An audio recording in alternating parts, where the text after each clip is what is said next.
Hello everyone and welcome back to our channel. In today's video, I'm going to show you how to blur in CapCut PC. If you're new to CapCut PC and you don't know how to use the blur feature on your video, I'm going to show you an easy hack to do it. So without any further ado, let's get into it. At first, open the CapCut app.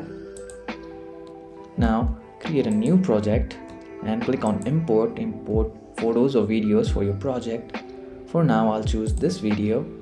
Click on import. Now I'll drag it to the timeline to edit.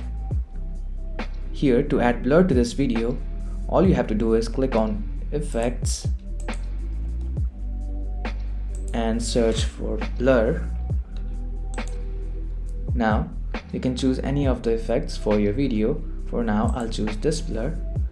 Click here to add it to the track. Now, since it is short for my video, I'll increase its length like this. Now, if we play our video, it'll look like this. And just like this, we can add blur to our video in CapCut.